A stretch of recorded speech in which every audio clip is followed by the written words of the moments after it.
Welcome into Gamesthetic episode 185. I'm Alex Light with Sparky3. Hope you're having a phenomenal day today. Whatever day that you are watching or listening to this podcast episode, today is the day. Today is the day that we've been waiting on since 2020. We finally get to talk about Black Myth Wukong. And joining with me for this journey, we got John. John, how are you? Okay, well, first off, today is the day that we get to talk about it since it's been released. Correct. 'Cause we've done plenty of talking about this game. Fair clarification. How excited are you? I've been playing it, so I'm real excited. Yeah. No, coming in today's episode, a little bit more energized than lately. It's just like, oh man, today's episode's gonna be a lot of fun. There's number one, outside of Black Myth, there's actually a lot to talk about. Funny enough. The one episode where we had something like, all right, if we need to, we'll go the full episode of one thing. We actually have some other stuff to talk about. Funny enough, our secondary topic, didn't think I was going to be able to talk about until yesterday evening. Yeah, shout out to that. So for our title, John will be talking about Deadlock, the new game from Valve. I didn't even know he got in this thing. He just messaged us in the Discord. He's like, well, I could talk about Deadlock now. I'm like, wait, what? He's like, yeah, the NDA lifted. I'm like, you were in it? Yeah. I've only been in it for like a week. Well, yeah, still, you were in it. So shout out to that. So yeah, we're gonna be you get a chance to talk about Deadlock. We can go through Gamescom, and then funny enough, I know it's a weekly wrap up topic. I'm actually really excited to talk about Concord. You're the first person to say that. I know. I obviously have not picked it up. Will not pick it up. I'm just excited to talk about the shit show that's Concord. I also played that Dragon Ball Project Multi. I saw you. Yeah. So I'll talk about that later on in the show. I saw you start posting screenshots. Yeah. I was like, oh, you actually did it. Yeah, I requested access to the beta. Got in. I'm pretty sure anybody can get in. Yeah. I'm not special. Most of those, because you did it on Steam, right? Yeah, it was on Steam. Yeah. Most of those, like, unless they're like kind of specific events, requesting access, you just immediately get in. Yeah. So gonna chat about that. I only played one round, but one round is all I needed to talk about it. I'm just gonna keep it real. One round was all I needed. So it's gonna be overall a pretty fun show. Looking forward to it. If you could, make sure to subscribe to the channel, be a friend, tell a friend, share the podcast. We'd appreciate that. As well as check out our Patreon, link down in the description below if you want to support us further. Let me go ahead and actually turn down the music now. I think it actually restarted. Shout out to that. Let me go 2 cams. Before we really jump into stuff, I do want to give a shout out to anyone that has checked out my controllers video, my 10 weirdest controllers that I've come across. Really appreciate the feedback on that. I've had some really positive feedback that we definitely do not deserve. Where one person's just like, dude, you deserve like at least 17,000 subscribers. All right, buddy. I appreciate that. let's pump the brakes. It's like, honestly, like your presentation was so good. I'm like, that's a one-off. That's one-off on the presentation for that video. Yeah, that's the difference of taking the time to work on it versus what are we talking about? Exactly. That is the difference. I will say, doing that video, that was one of the rare occasions where I actually had a ton of fun doing the video editing process. Because I hate video editing. Absolutely despise it. Hate it so damn much. You know. Yep. You know. Hate it. Hate it. There are some videos I've done in the past where I just had so much fun making the video. And I think it shows in the video. And I also would also say, I think for the most part, besides maybe 1 or 2, and I'm counting shorts and TikToks into that category as well, reflects in the view count, right? Reflects in just the interaction for it and stuff. I've had a couple of shorts and TikToks that I recorded off, doing a podcast, just like one off. Hey, let's record this. Did very well, and I think it comes back to like, I tried, I had fun with it. Had a lot of fun with that controller video though. So thank you so much for anyone that's checked out. If you haven't checked it out, I appreciate it. It's done well on both channels, by the way. Sparky3 and Gamesthetic YouTube channel. It's done great on both. So shout out to that. Pretty cool. I got to think the next video to do now, I guess. I don't know. But after 4 long years, my friend. It is time to talk Black Myth Wukong. Actually talk about it, not just like, that was a cool 2-minute trailer. Yeah. Yeah, we've spent a good probably 10 hours talking about 2 minutes worth of trailers over the course of the past few years. But yeah, now the game is officially out now. Just starting off, I'm into chapter 4. I'm in 2. It's like I'm currently pretty close to the beginning of 4. I've only done one boss fight so far in chapter 4, which I mean, pretty much all of the chapters open up with an early boss fight. Yeah. But yeah, game's just really fucking good. Yeah. The game is really fun. Yeah. I will say this, like, as we heard beforehand of the game is not technically a Souls-like game.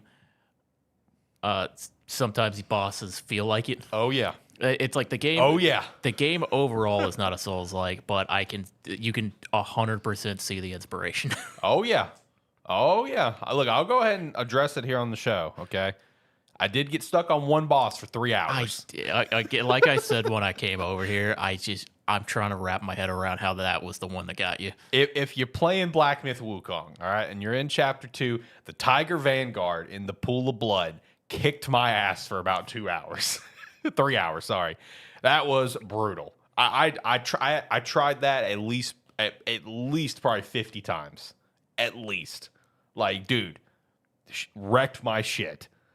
Finally beat him though. Fuck that guy. Oh my god. That guy made me so mad. Easily the hardest boss. I wouldn't say the hardest boss. Obviously I went at it for a while. There's some. It's just I made a lot of dumb mistakes. There's certain bosses where kind of with any game with boss fight and stuff like that. Some of them, it may not be the hardest boss, but it's the one that's got your number. Yeah, for whatever reason, right? For whatever reason, because it's like, dude, after probably like my 10th death, like I had all of his shit down. Like I knew exactly what he was doing. I knew every move in his playbook. Okay, it's just dumb shit. Where like I was telling John, it's like, dude, the delayed punches would get me almost every fucking time. Where it's like I dodge the first punch and then he like winds back and my fingers just like, oh, dodge, and my brain would be like, no, don't dodge yet. He's doing a delayed punch, and it would just hit me every damn time. So it's just it is one of those things where a boss just had your number. That was me with that freaking tiger. You wanna run down kind of the overall of what the story is so far? I mean, the story is, pretty straightforward. I mean, it's just like, kind of, in a sense, recreating Wukong. I mean, the opening cinematic was awesome. Yeah. Opening sequence is awesome. It's just one of those, I feel like probably a lot of people have seen the game, heard a lot about it. They don't understand exactly what it is. Yeah, yeah. I mean, it is just a strong inspiration of Journey to the West. I mean, when you start off the game, you start off as a full-powered Wukong going to battle these gods, right? And just end up losing the fight and dying and being returned to his stone. And now you have a new group of monkeys, including your new version of Wukong, essentially, and you're trying to gather up all of Wukong's powers across the land. And just basically try to, which just kind of create a new Wukong, essentially. Yeah. So there's six relics scattered throughout the lands of Wukong's, and it basically... So far, each chapter has been the journey to collect the next piece. Yep. And one thing I'll say is, because we mentioned it in maybe in the last episode where you were asking me, was I worried since we hadn't seen any like PS5 reviews or anything like that so far? Chapter 3, I started getting performance issues on PS5. That's what I was curious about, because all the reviews only went up to chapter 2.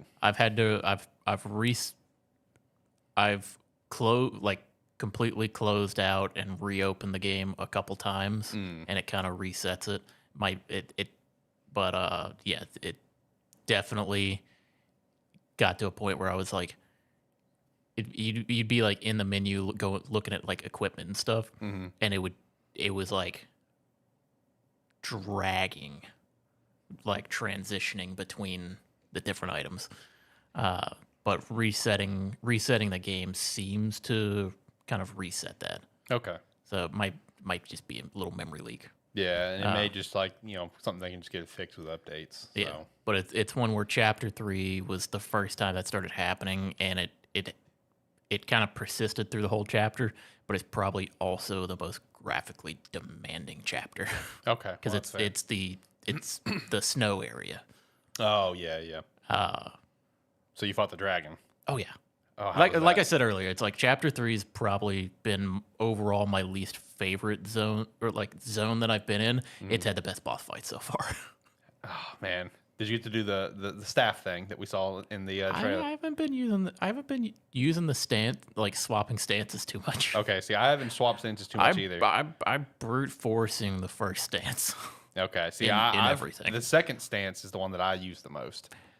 No, like the starter stance, like the smash stance. Yeah. I have stuck with that and have just been like that's all I've been using. Okay. So I didn't get to do that with the dragon, but God, the chapter 3 has some visually stunning fights. Right. It's really and like when I say it's probably my least favorite chapter so far, it's because I fucking hated the first section because you know how like so far each chapter is like split into kind of 3 different kind of zones that you go in. Yeah. Because they're one big zone technically, and then it's just kind of sub zones within there. I hated the first sub zone. I did not enjoy it at all. And when you get there, you may feel the same. I probably will. And it's just because I hate chapter 2, so I probably will hate 3. Chapter 2 is fucking cool. I love chapter 2. I hate it. I've hated chapter 2 so far. But yeah, no, it's been a blast so far. There's so the way combat works is, I mean, traditional kind of action combat, light attack combos, heavy attacks. There's 3 stances that you can swap between. And then as far as like abilities, you have an array. You have 2 different types of magical abilities. One of them is and they're each tied to a different button. So like the triangle buttons is Cloud Step. Yeah, or you get the rock solid. Yeah, haven't touched that yet. Okay, yeah.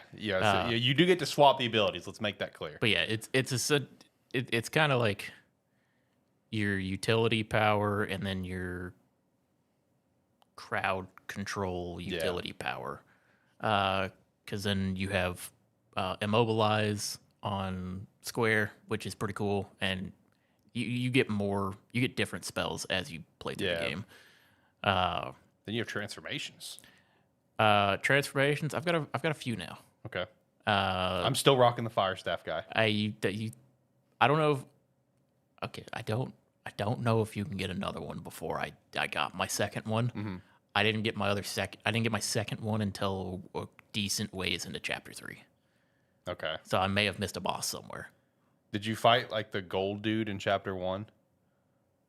The gold dude in chapter 1. Yeah, like you go to like a secret realm to fight him? I haven't gone to the secret realm in chapter 1. Okay. I think you can turn into him. I think I've got him, but I have not used him. I could be wrong, but I want to say I can turn into him. I haven't gone. I kind of went through chapter 1, realized I missed some stuff, and was like, I'll go back to chapter 1 later. Yeah, when you ring all the gongs, he gets summoned. Okay, yeah, I missed one.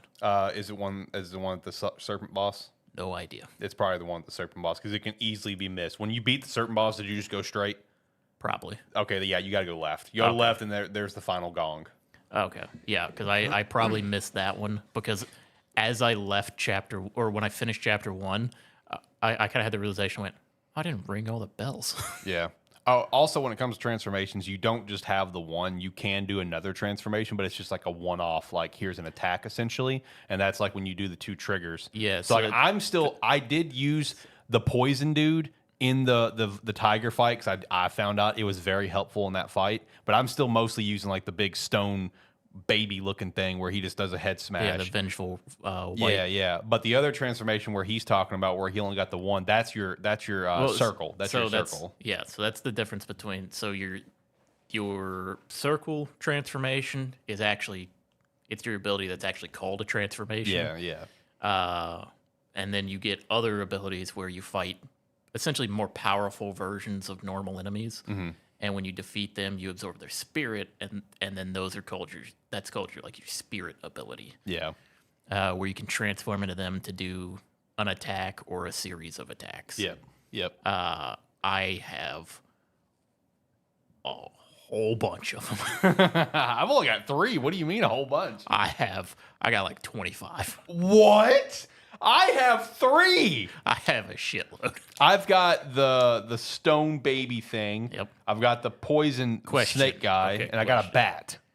Did you kill the stone baby thing before you killed Firestaff? No.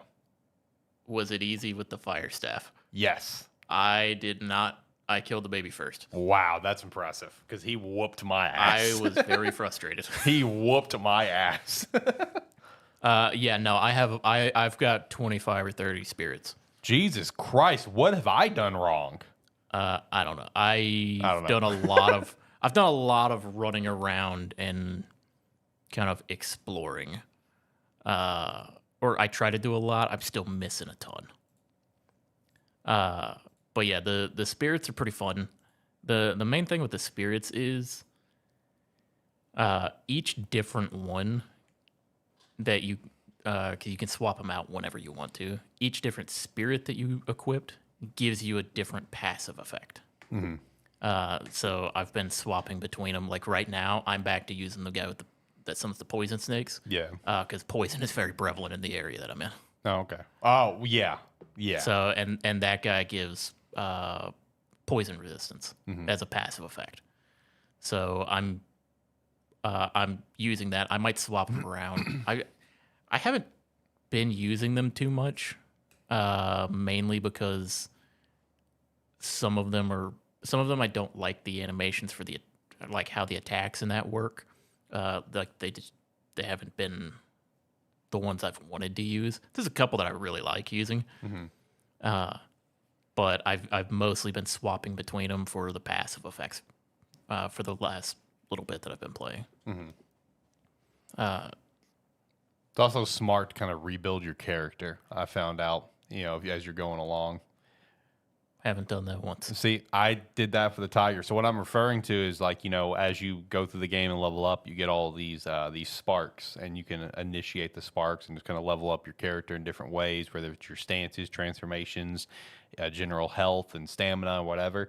So I had mine kind of going based on like how I like to play, a game like this, and like what I would like to use and use more and whatever. I completely reset the entire thing and built it to battle that fucking tiger. And I saw a difference immediately. Like I did. I saw an immediate difference. So you may need to do that every once in a while too. I haven't done that. I've refused to respec anything. I'm like, this is what I initially wanted when I put the points in. I'm not changing it. I'm going to get good. You're going to get lucky. Look, you're also the guy who plays a mobile game and plays for free and gets to the top of the ladder and then quits and refuses to spend money. So I'm not surprised to hear this from you. Yeah. There's a few times where I've thought about respecing. The final boss of chapter 2. I'm dreading it. You've talked this up and I'm dreading it. I would say the final boss of Act 2 is kind of the point where it's kind of for the first point that I had where I was like, because like remember when that like 20-minute gameplay thing came out and we had the boss fight with all the mechanics happening and them dodging around and like jumping in and it's like kind of crazy shit happening. It was the first time that I felt that. Where I was like, there's a lot happening here, and and I'm struggling to keep up. Right. I eventually kind of got to a point where I was like, because I basically hit a point where I was like, okay, if my health goes down in phase 1, I don't want to heal because I don't want to waste my full health heal. Mm-hmm. So I was like, I don't want to waste that. I'm just gonna if I get hit a bunch and I haven't done enough damage, just gonna let him kill me. Yeah, I got to that point too with the tiger. And I kind of got him down to a point there. It was just that was the first point where I was like, okay, the game's changed now. Because up until that point, it was mostly just like, okay, it's some like fairly tough enemies. Boss fights are some of them have been kind of crazy. This was the first one I was like, okay, something's changed here. Yeah. The game's about to change. And shit, I feel like that with the tiger. And then Act 3 confirmed that. Okay. Or like Chapter 3 very much confirmed. It was like, okay, well, the Act 2 boss fight was it was probably the one I've struggled with the most still. But it was also the one that changed my mindset. Right. So now I've been kind of ready for it. But yeah, Chapter 3 has been my favorite boss fight so far. Okay. Been a lot of really cool ones. But yeah, love this game so far. Yeah, no. Okay, it is difficult. Okay, it is difficult. And for someone like me that does not play these type of games ever, I'm still having fun. That's the thing. Yeah, I would say like an experienced like Souls player probably get used to this fairly quick and not have too much trouble because this game it's not made to be that difficult. But for people who are not good at those games, it's a pretty good challenge. Yeah. Yeah, no. So my fiance, she's also into Souls games. She'll come in and peek in how it's going. She did a lot for the tiger thing, and she's like, come back in and go, oh, you're still there, huh? Yes, she did. And she like watched the fight a little bit, and then she started giving me tips and stuff. And I'm like super focused. I'm like, don't backseat game. I'm focused. I appreciate your help though. So no, it definitely has its challenge to it. But the gameplay though, I mean, I feel like I'm really looking forward to getting to the end of Chapter 2 and getting to this boss and getting that feeling that you're talking about, where it's like it's gonna ramp up because it's like. The gameplay is phenomenal, but I still feel like I'm where I am now. I still feel like I'm waiting for everything to get turned up a notch. Yeah, that's the end of Chapter 2. So good to know because that's like I've been playing it and the gameplay's fun and I've died a lot, but it's just like I feel like it's gonna get turned up a notch at some point and shit's gonna get crazy. Yeah, the ending of Chapter 2 starts that, and Chapter 3 it kind of just keeps going. Yeah, dreading Chapter 4. Dreading Chapter 4. All right, so let's go ahead and just say what Chapter 4 is for anyone who also fears this. I messaged, just in case. I messaged Alex earlier as soon as I got into Chapter 4, and all the message said was, "I found the spiders." Chapter 4 is heavy on spiders. Hate that. Oh God, So just so you're aware when you do get there. Might be a bit. Yeah. No offense. None taken. When you do get there, the first boss fight is a giant spider. Lovely. In Chapter 4. Lovely. Followed by a cutscene of a different giant spider. How did you overcome this, John? Because me and you are on the same page with video game spiders. Or spiders in general. Okay, so fighting it wasn't too bad because I one-shot it in about 20 seconds. What? Well, I killed it on the first attempt, not like actually one-shot it. Yeah. I mean, I got that, but like, you beat it that quick? Yeah. How? I summoned my boys. Okay, so yeah, you got the clones then. Yeah. Okay, good to know. Good to know that's going to be available by then. I summoned. Oh yeah, you get. You might be getting them soon. Okay, good. Did I get them in Chapter 2? I think so. Oh, nice. Hopefully I don't miss them. It's either. Is that for the stone thing? I don't remember. Oh, well, hopefully I get it. I don't remember when I got them. I just know I've had them for a while. So I'll have them before the boss fight then. Should. All right, I hope so. That's a triangle, isn't it? No, it's X. Oh, that's okay. Yeah, we haven't unlocked yet. Okay, yeah. Because I tried swapping to rock solid. I wanted to try it out, right? But the downside is I upgraded my staff after I finally got the materials for it to the bear staff, and it utilizes Cloudwalker. And I'm like, well, I guess I'll keep using that for now. Not rock solid, so whatever. It's my best staff I've got. Yeah. But yeah, no. Yeah. Basically, just I summon the boys and lock that spider in a corner. It was probably the fastest boss fight I've had so far. Really? Like, is it your only like major boss fight that you beat in one go? Okay, because I've only had one that I beat it in one go. throughout, like in all of chapter 3, I think one boss fight took me. I think the longest one took me 10 tries. Mm-hmm. And it was a optional boss. Okay. It was just like a boss out in the wild. Yeah. It's not that he was hard. It was just it's kind of like what you were saying, where you're telling yourself just like don't stop doing that. Yeah. It's like I knew what I had to do. It was just kept making myself do it. Yep. Was hard. I trust me, I get it. But yeah, that's the thing is, like, because chapter 3 you get the dragon fight, very visually stunning fight. Not as difficult as I thought it was going to be. Makes me happy, but still fun. It's one where you'll get caught out by the transitions. Yeah, the first few times, but the actual attacks to deal with are not bad. Okay, that's good. It's more of a visual fight and getting caught off guard than it is like an actual tough fight. Right. And then, but yeah, it's like that fight's in there. That's like one of the you can do that. That's like the first fight or one of the first fights in chapter 3. Oh, really? Yeah, it's real quick. Oh, okay. But yeah, it's like I haven't, like in chapter 1, I didn't go back. I don't know if there's really sub quests or like side stuff to do in there besides ring the 3 bells. I haven't gone back to do that. I'll probably go back and ring the bell either tonight or tomorrow morning. Right. To get that done.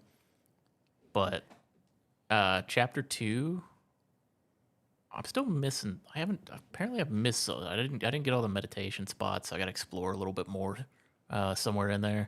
But I did open up like the optional secret area in chapter 2. Very cool. It was cool because I hadn't seen it before. I hadn't seen one of the zones before. Hadn't seen anything about it. It was a really cool side mission to do. But yeah, it's been a blast. Oh yeah, yeah.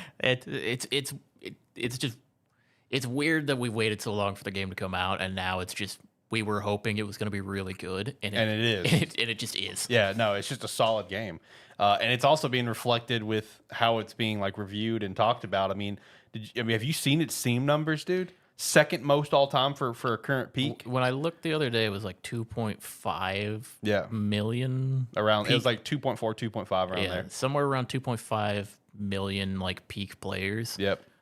Beating Pal World. And it's like it's like, yeah, at certain points in time you'll look at it and it'll be like, man, this thing says it peaked at like 2.4 million today, but there's like 200,000 people playing it. It's like 200,000 is a low number. Yeah, I know, right? 200K is low for that. But yeah, no, I checked earlier. I think it was sitting at like 350,000 reviews on Steam already. Yep, overwhelmingly positive. Yeah.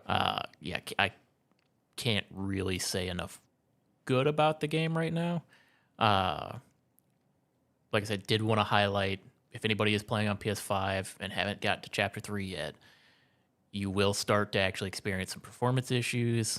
You'll get a little bit of frame drops, a little bit of I did have like some screen tearing, and like looking away from areas you could see like the boxes of where the objects were moving with it, but those were very specific instances that I ended up finding.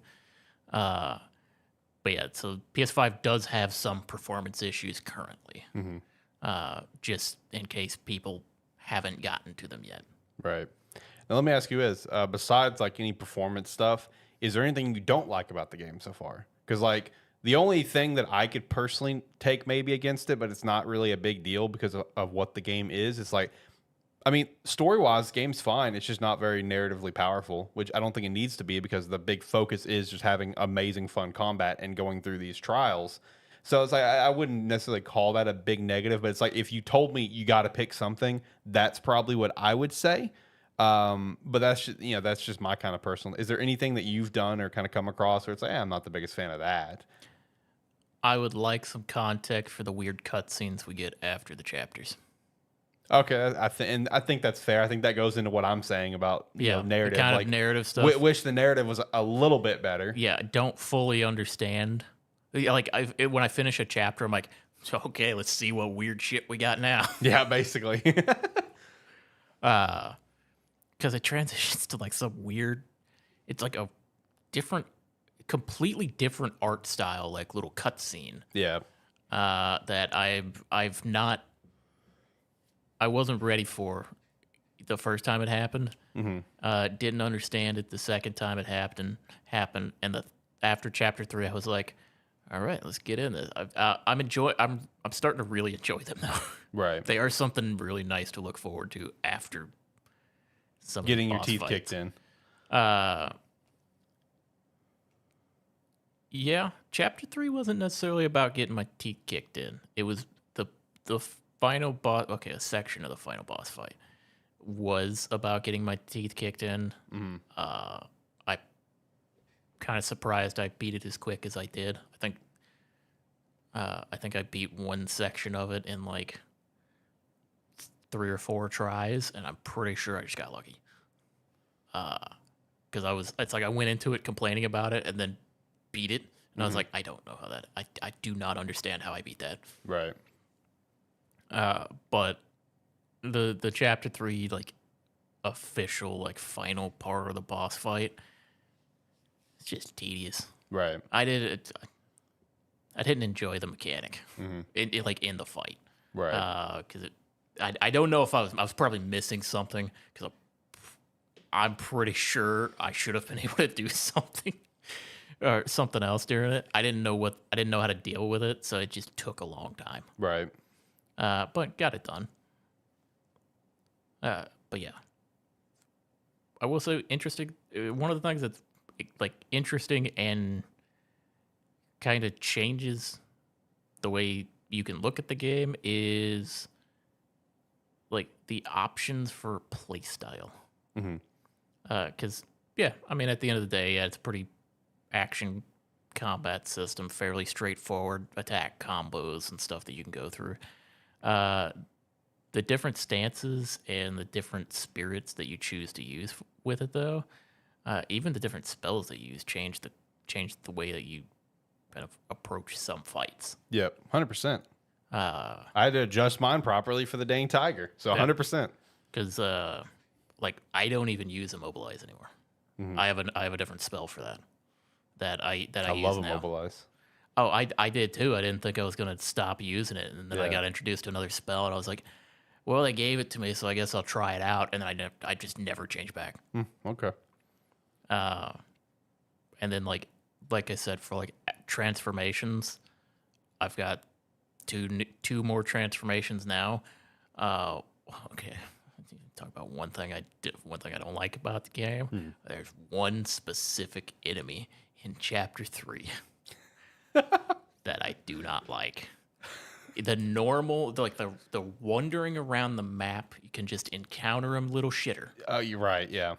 I have to throw the kitchen fucking sink at it if I have to fight it. There was a boss of that enemy. I don't even know what the damn name of the thing is. But I had to fight a boss first. I may not have had to fight. I may have been able to skip it. Right. But I didn't. It was along the path I was going, and I refused to backtrack. Yeah. I get that. Trust me. I guess actually one of the bosses did take me more than 10 attempts in chapter 3. I forgot about this little shitter.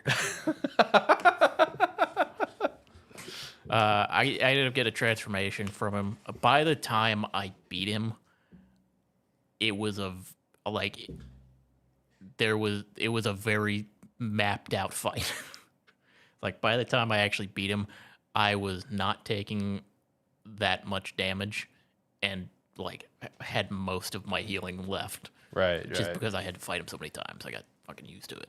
Mm-hmm. But yeah, it's like there's one specific enemy that I fucking hate. Right. And I'll look it up after this and show you which one it is, and so you can be prepared for him. Yeah, please do, because I could definitely relate to the little shitters. Because honestly, none of them are hard, but the little shitters in chapter 2 irritate the piss out of me. Little kicking rocks. The kicking rocks. We have like the robed like ninja things, whatever those are. Those annoy the shit out of me. Some of the zombies annoy the shit out of me. The shield dudes, the big shield dudes, they annoy the shit out of me. I want to tell you about my most embarrassing death so far. Okay, I just finished going through this big section from one shrine trying to get to the next of battling all these little shitters. I have to run through my heals. I had a time. Okay, I had a time, and I just finished clearing the way of everything. 3 different little sections I go through, all right? And I'm just like, all right, there's got to be a shrine coming up, right? There's got to be. And there was, okay? But I died before I got there. How did I die? So I come through this gate, okay? Find my first, like, I guess it's a legendary status, like material, whatever. It's hanging off a tree, right? I turn around, there's some mushrooms on the ground. Yep. And I'm like, let me grab that. Grabbed it. My health had, like, that much health. Dude pops out, kills me. And I just sit there, I'm like, you have got to be fucking kidding me.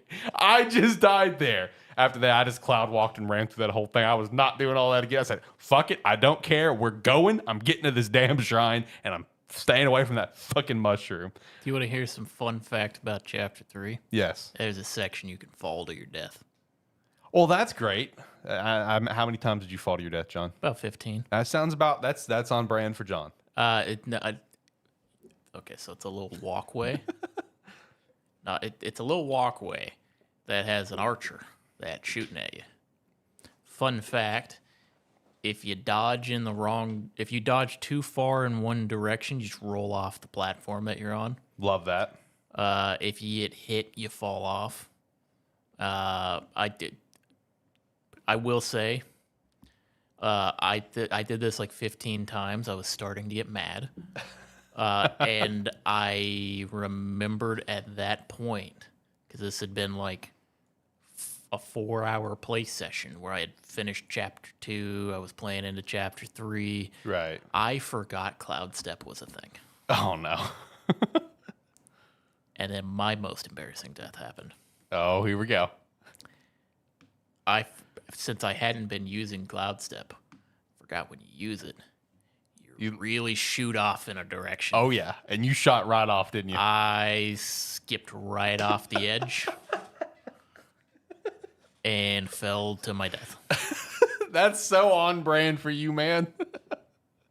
This guy falls off. The cliff is his biggest rival in games. This was in the section of Chapter 3 that I fucking hated. Yeah. And now, what was your immediate reaction when that happened? Did you have to take a break? No, at that point I was dumbfounded. At that point, as soon as I made it through the section, which was like probably 15 minutes later, as soon as I made it through and I got the next shrine, then it was break time. Okay. I was resigned at that point. Yeah. I was a defeated man. Defeated man. Oh, I got a boss in that area I got to go back to because it was like an optional boss that I didn't have to kill. Yeah. And I was so mad at the area that I was like, I'm just gonna come back and kill you when I'm stronger. So I'm gonna fucking kill you. It's like it won't be right now, but I'm gonna fucking kill you. I'm gonna come back and it's not gonna end well for you. But yeah, so far I think Chapter 2 has been my favorite zone that I've been in. Can't relate. Maybe by the time I'm done, I can. I don't know. We'll see how long that lasts. You just got a bad taste in your mouth from that tiger. Fuck that tiger, dude. I really don't know why that took me so long. Because like I've been sitting here thinking about all my boss fights, and like there were a couple of them that I think there were maybe 2 others. That's that boss is really the first one where they start hitting you with attack timing mix-ups. Yeah. It's a theme. Okay, good to know. It will continue to happen for most of them going forward. Like every other like boss fight that I had, like none of them's taken me more than 10 attempts besides 2, and it was the serpent. Serpent took me about probably 11 or 12. That one probably took me around 10. That one was just weird disjointed hitboxes. Yeah, and then the Black Wind King, the first part, that took me about 10 times. Now the bear part, well, first try. First try, I beat him at when he was the bear, the last fight of chapter 1. But when he was in his normal form, that took me a little bit, just because it was a lot of dumb mistakes again. Miscues that I would try to dodge and stuff. The fire dude at the beginning, probably 5 tries. The stone baby, probably 5 or 6. The gold baby that you got to fight after you hit all the gongs, that only took me 2 times. Once I figured out what he did with my first time, I'm like, okay, yeah, this is over. Yeah, that's a really easy fight. I'll be honest with you. I'll go back and kick the shit out of it now.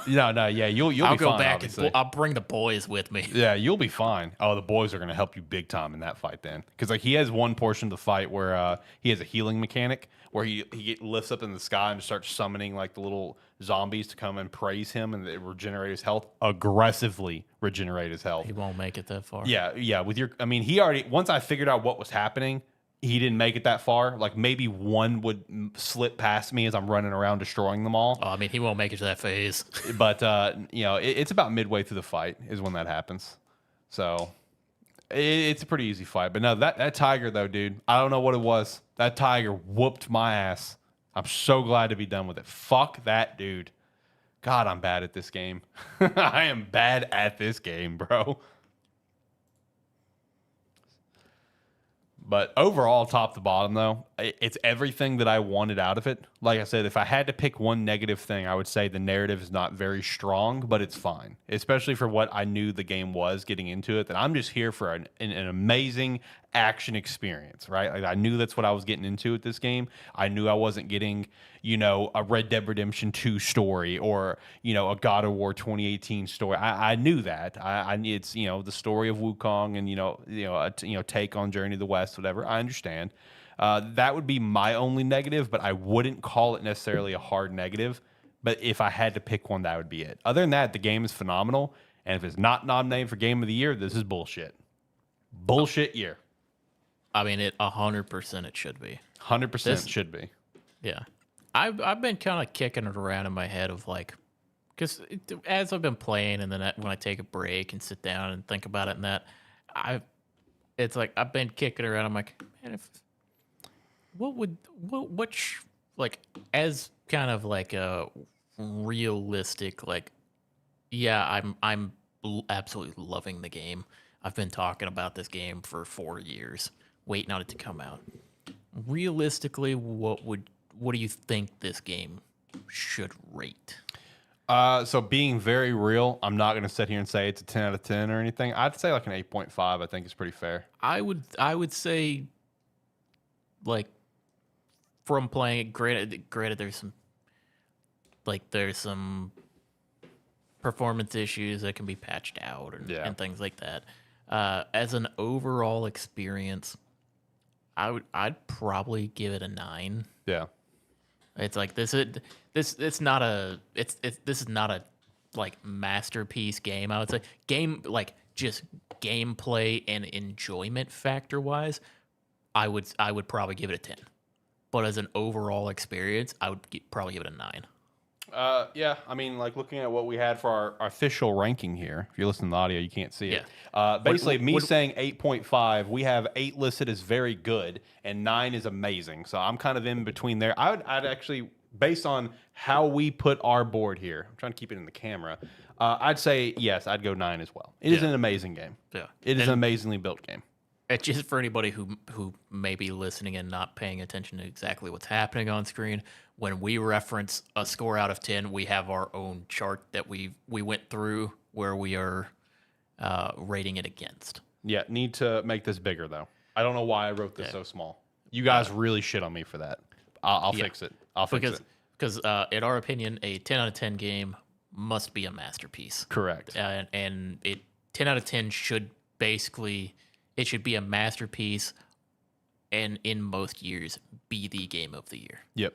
I would say Black Myth Wukong is currently a 9. I would say a 9 is very fair. I'd say currently a 9, and at this point in the year, I would stick by this should be game of the year.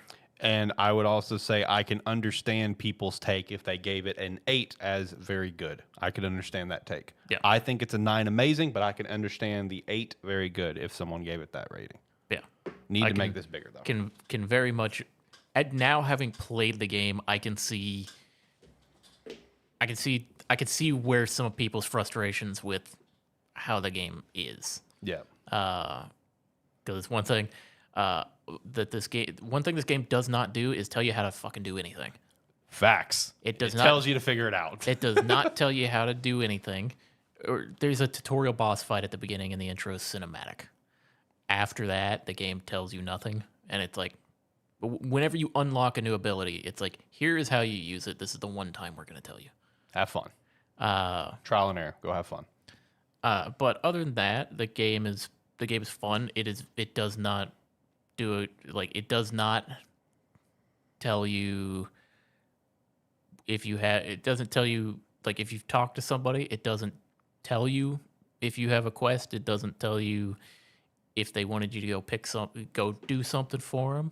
You just have to remember it. There is no map, so it's explore and map it out in your mind. Right. To remember where you've gone. The no map is actually kind of interesting. No map, no radar. I thought that was kind of interesting. I love it and hate it. Yeah, I agree. Like I thought that very early in chapter 1. So maybe that was what I would say is my one true negative is that I wish I had a map. That'd be great. That was my initial opinion. Yeah. I hate that there's no map, but I love that there's no map. Because if there was a map, you would be opening it and trying to follow it constantly. That's fair. The fact that there is no map and you were very aware of the fact that there is no map forces you to explore around and try to remember where it is, remember where you've done stuff at. I finished chapter 2 and then realized there was a whole little section that I did not explore. Mm-hmm. And I went back to it, and that's when I went back and did like the whole optional area. Yeah. Having no map and just having to remember all that, it truly makes it a journey to the west, one could say. Well, that's the thing. It's like it's in theme with the idea of the game, which is like, damn it, our character doesn't know what the hell's going. He's basically being directed by other people to be like, hey, go in this area and figure it out. Basically. It's like we know there's a relic over there. Go. Yeah. And knock yourself out, kid. Yeah, the no map, it was something I really didn't like at first. I enjoy it for the most part. I really like that it's not there for the most part. Going back to an area and trying and having to re-explore it to finish some stuff off. Really wish it was there for that. Right. But yeah. Actually, that would have been a really sick way to get the map. Is you get the map after you complete the chapter. So when you return to that area, you can kind of that'd be pretty sick. No map during your first run, map after. That would have been pretty cool. But at the same time, I can get why not having a map. Yeah, because it would be nice to have a visual representation of which area I haven't, or like which way I haven't gone to yet. Because I know I haven't fully explored chapter 2. I know I haven't fully explored chapter 1. Chapter 2, I feel like I've fully explored. I just have no idea where to go. Right. And chapter 3, I know I have to go back to because I've missed quite a few things. I found what looks to be a boss arena. I don't know how to make the boss show up. There's very clearly a boss arena that I've come to. I don't know how to make the boss happen. Mm-hmm. So I got to figure that out. Right. But yeah, that's just something I forgot about. I was like, yeah, the no map thing, very interesting. Love it and hate it. Yeah. Can totally get that. But no, overall though, very good game. Amazing game. 9 out of 10. Okay. Should be nominated for Game of the Year. If it's not, shit's rigged. Yeah. Shit's rigged. 100% should be. Especially in a year like this where it feels like a lighter year. Yeah. If this is not at least in the running of 6, no matter the awards, whether it be the Game Awards, the DICE Awards, or whatever, like, come on. What are we doing? Yeah. 100% should be nominated for every Game of the Year award that comes out. Yeah. And at the current time of the year, I think this should still be the front runner. Right. That may change as we get further in the year. Yeah. Now that the game's come out and we've actually played it, like I said, very, very good. In contention, not the runaway that not exactly the runaway, and it's gonna sound weird to say it, not the runaway that we thought it was gonna be. Not, I mean, we spent an hour talking about how great this game is. Yep. But it's not the 10 out of 10 masterpiece that should clearly be number one regardless of what comes out for the rest of the year. It could have some stiff competition potentially. I agree to that. 100%. Well, as we continue with our Black Myth Wukong journey, I'm sure we will continue to update it over the next few weeks of Gamesthetic episodes. But let's go ahead and hit one of our sponsor shout-outs and move on, because it has been in about an hour that we've talked about. It's been at least 40 minutes. It's going to be a long standalone video. But the funny thing is, I could probably cut that standalone video up into multiple things. I don't know if you saw me over here. I kept messing with the mouse. That's because I kept hitting the replay buffer where it saves like a 5-minute section. And I'm like, save that. Gonna save that. That's going to be some good content later. But anyway, let's shout out a sponsor. Shout out Rogue Energy. Use the referral link down below and promo code Sparky3 to get 10% off your order. I recommend checking out literally any line possible, man. The hydration line is phenomenal with the Dragon Fruit Mango. They also have the standard energy line where you can get like Rocket Pop, Strawberry Kiwi, or the cans with Black Cherry Lemonade, or get the new Rogue Chill, the Strawberry Hibiscus. They are going to be adding more flavors later on. I actually had a nice Rogue Chill last night, and it was a very relaxing evening, kicking back and watching some My Hero Academia. So definitely check out some Rogue Energy with the referral link down below. Promo code Sparky3 to get 10% off. But hey, you don't have to use the promo code. If they got a better sale, use the better sale. It's fine. Just use the referral link and you're going to help the brand. Thank you so much. All right, John. How's Deadlock that you randomly got into? All right, so Deadlock, Valve's new game. It's the worst kept secret. Everyone has known about this game, but Valve has yet to confirm anything. But it's the worst kept secret. The NDA has now been lifted. They officially announced the game. It's like a PvP, hero shooter essentially. So it is a 6v6 third-person MOBA. Okay, MOBA, like MOBA hero shooter, kind of. Okay, all right, I'm following. It is a 6v6 third-person MOBA, similar to how the other thing to compare it to for the longest time would have been Smite. Yeah. Then there's Predecessor and some of those games out that have come out since then. This is a take on that. Okay, I'm following. 6v6. It's funny because at the beginning of the week when I started playing it, because I was at work and I just got a notification. It was a buddy of mine sent me an invite to the beta, and I was like, "The fuck is this?" But yeah, I got home, started playing it, and it was funny when you would launch the game, before the NDA was lifted, you would get a pop-up notification that was like, "Dude, it's absolutely do not talk about this game." Right. And now that it's since been changed to, the game it's please let us know as much feedback as you can possibly give us. So kind of. It's been funny to see that transition. Right.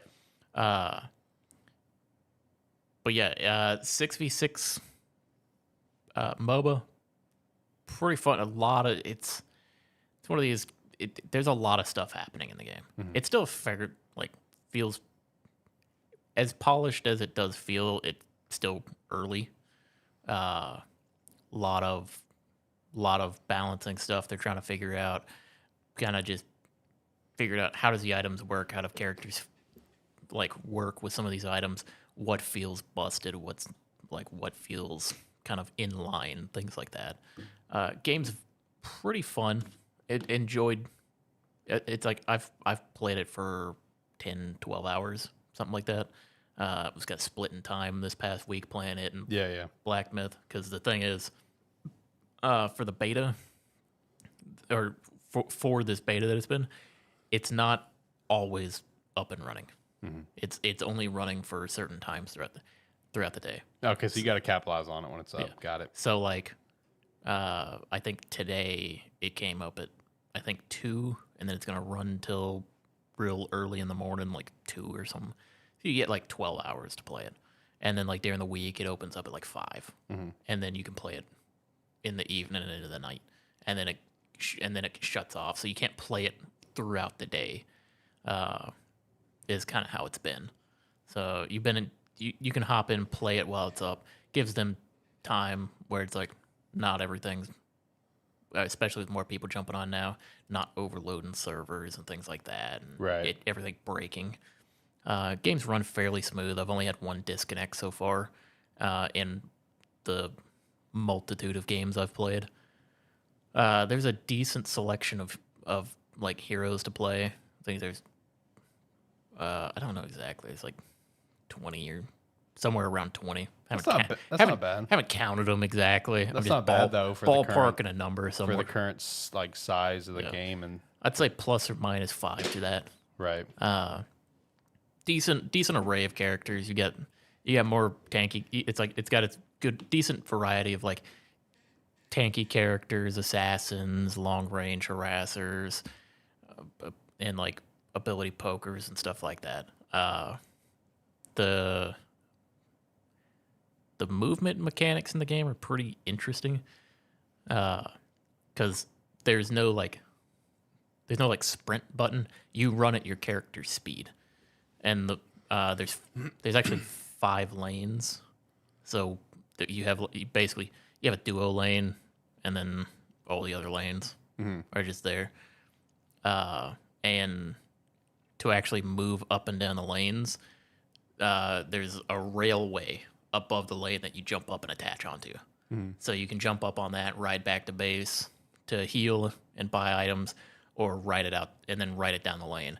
But as you win the lane and like destroy like their guardians or their walker, which is basically just their version of like turrets and stuff like that, as you push them further and further back, your railway will extend so you can travel further down the map.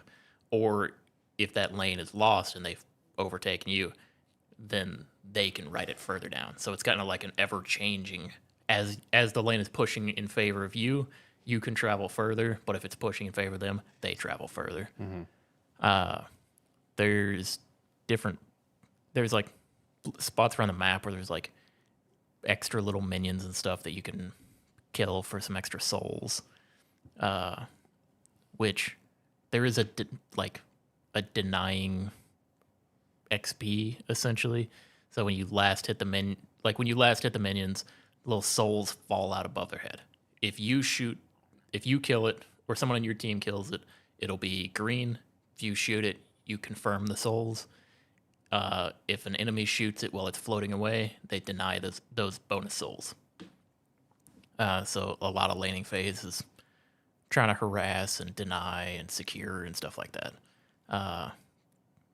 which can be fun, a little tedious at times. Yeah. But the interesting aspect that ties into souls are the currency that you use to buy items in the game, which are split into 3 different categories. Essentially, you have your gun items, your vitality items, and your spirit items. Spirit items are typically what you would use. You'd buy those items to enhance your abilities. Vitality items are going to be like your tanky items, your health items, and your lifesteal items. And then gun items are just they would increase your gun damage, which is your left click. But the souls that you get from killing minions and other players and stuff like that, as you're playing the game, the more souls you get, the more you unlock. I don't know what they're called, but you basically just unlock perk points, and as you get more perk points by getting souls, you can enhance your abilities, and so they can go up. I think it's 4 levels. So like you could level up your first ability 4 times, your ult 4 times, or you can level them up in any combination that you want to. So as long as you have the ability unlocked, you can put more points into it, which can do things, or which enhance the ability. So it could be reduce 1 point It's like an extra point in it would reduce the cooldown. Another point would enhance the damage. Another point would enhance the ability in some way. So it's like you can level, if you're playing a character based around one ability, you could just level that ability up first, max it out before you worry about doing anything else. So it creates some interesting kind of build options. Mm-hmm. So, but yeah, been very fun. Well, mostly very fun. Mostly. Yeah, it's a MOBA. Yeah, it's a MOBA. It's a MOBA. You're gonna have your bad games. Yeah, it's a MOBA, so you'll have, like, played last night, had a very good, fun set of matches last night. Night before that ended on a complete stomp where we got destroyed. Yep. And did not have a good time. Yep. Always happens. But yeah, it's been a lot of fun. It's definitely worth checking out. Right, whenever you can. Thought they opened it up. Did they not open it up? I don't think it's opened up yet. Thought they did yesterday. I don't know. Let me pull it up on Steam. I don't think it's opened up yet. I think it's still exclusive to you guys. I think it's still exclusive to everyone that's special. Let's see. But yeah, it's kind of funny because I had heard about the game. I didn't really know anything about it. Didn't look it up or anything. Yeah, I can't do anything about it. Yeah, because I could probably send you access. Because the only way to get access to it was Steam was just randomly, like in waves, randomly sending it to people. So you had to just get lucky. Mm-hmm. And then if you got lucky, you can, like, a buddy of mine got into it, and then he just invited me and another buddy into it. Yeah, I see here. It says, notice Deadlock is in early development with lots of temporary art and experimental gameplay. Access is currently limited to friend invite via our playtesters. Yeah. So there you go. So it's one where if they open it up or you get an invite to it, it's worth checking out, especially if you are a fan of, like, these MOBA type games or hero shooters in general. Because it does play much more like a MOBA than a hero shooter. But yeah, been fun. Haven't played all the characters, don't know how they all work yet, so there's still plenty of moments where I come across someone for the first time and I'm like, I have no idea what's happening. Love that. Which has only been frustrating a few times. Yeah. But yeah, and I will say it is, with, even if you're kind of getting like pushed back and getting destroyed in the game, a good team cooperation will carry you through to a comeback. We had a crazy comeback last night. Really entirely held by, or like navigated by, I don't remember the guy's name, but he was on our team and he just hopped into voice chat, started directing people around. And it was kind of like me and my buddy were in Discord. We were saying, like, we were kind of giving similar opinions, but he actually jumped into voice chat, or this random guy jumped into voice chat and started just kind of putting it out there. Yeah, here's what we're doing, boys. It's kind of like, hey, we can, he was like, hey, we can go in in like 10, 15 seconds. We got all waves pushed up. We're here. We can engage if you guys want to. And it's like he gave a countdown when his abilities were going to be ready. And on 0, I went. And believe me, everybody came. Right. And it's one of those where, love those moments in gaming, man. That's the beauty of multiplayer gaming. Yeah, it's one where every now and then things just come together like that. Yeah. And it made for a great comeback. Yeah. And that guy's a legend. Shout out to him.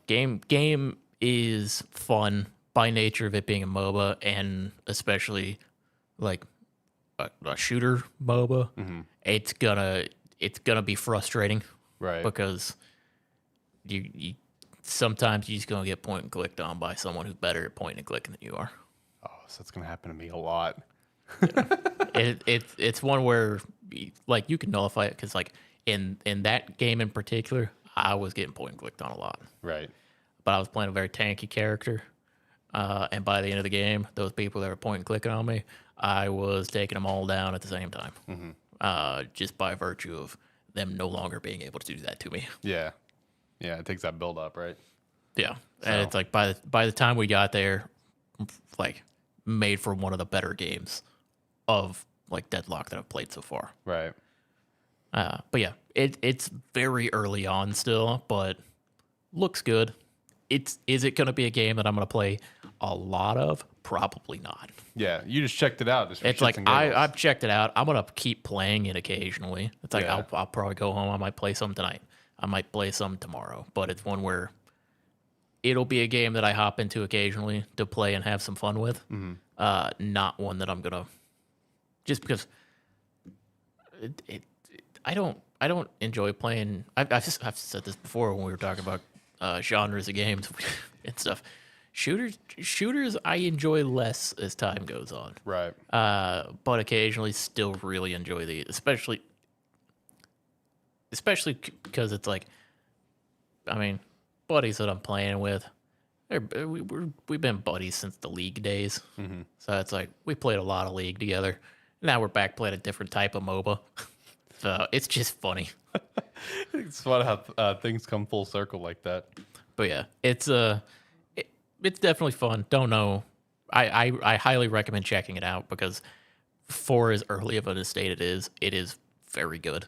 Right. Hey, shout out to Valve, man. Hey, and contrary to what I said, what was it, like a couple months ago, Valve doesn't know how to make good games anymore. Yeah. Hey, I've played it now. It's good. He takes back his statement. It's good. That was at the time meant to be just kind of a throwaway comment. Yeah, just fucking around. But, and then I turned it into a video. Because I had to put you on blast. Here we are, full circle. The game's fun. Look, if I didn't turn it into a standalone video or a TikTok or a short, I don't remember which one it was, and didn't put you on blast, you wouldn't have to clarify that. But that's my fault. Oh man! Shout out to Valve, man. Shout out to Valve. Shout out to Deadlock. Yeah. So here's news. Valve does know how to make good games. There you go. We got the news here first, folks. Game is very enjoyable. Right.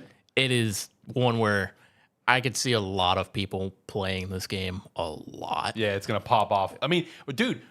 We've seen the Steam chart numbers for this thing, from the playtesting. I mean, it's been doing well for its playtests, like 17K and stuff, because that's solid for just a playtest. It's like been consistently around that number. Yeah. So I think when it actually fully releases or go like full open beta where people can just play it, oh my god, I think it's gonna take off. Yeah, I think people will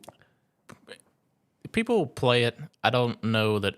Yeah, I mean, not everybody is going to enjoy it. Yeah. It's worth giving a shot, especially for someone who likes like MOBAs or just shooters or just loves Valve. Yeah, it's like it'll gain some players just based off of that, but it is genuinely a fun game.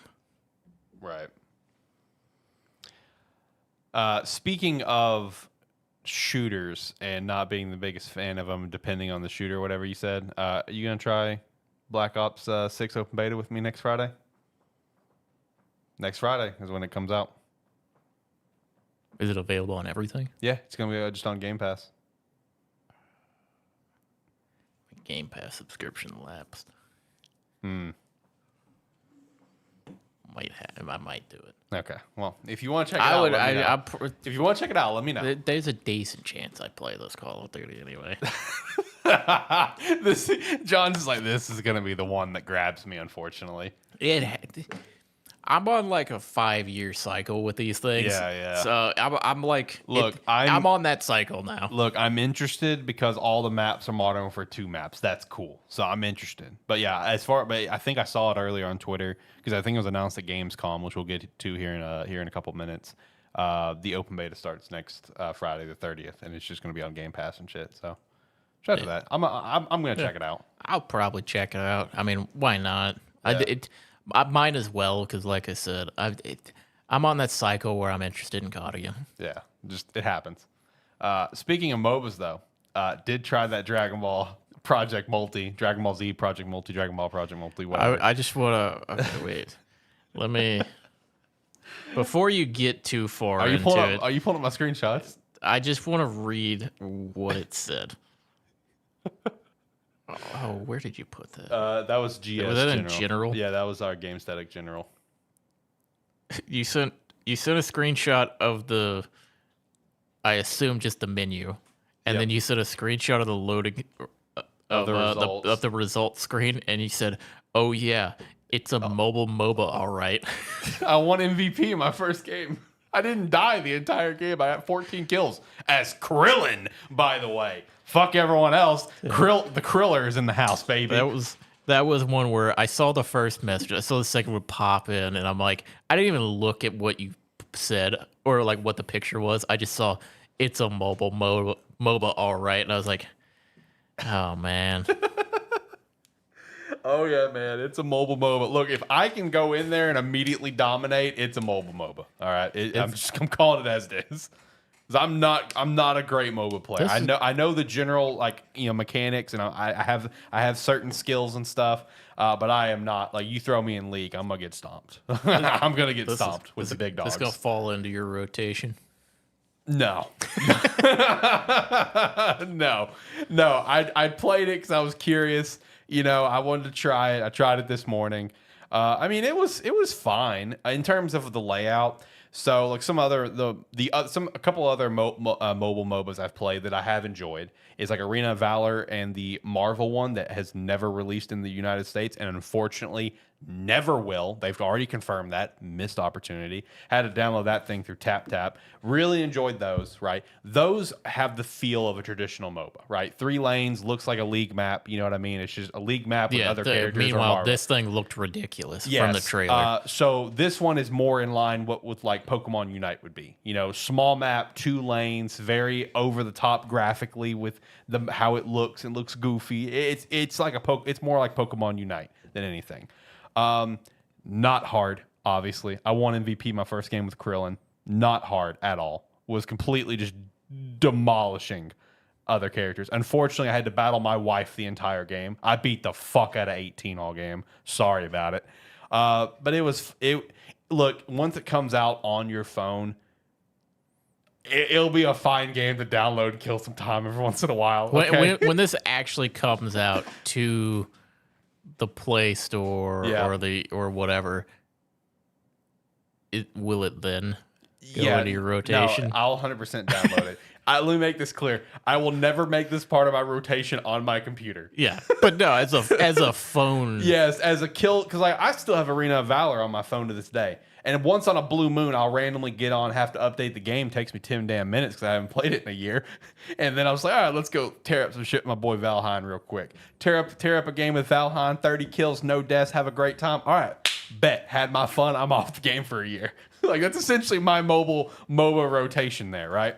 And this might fit into that mix. It is very goofy. All right, it is. Everything that you thought from the trailer, it is just as goofy as you thought.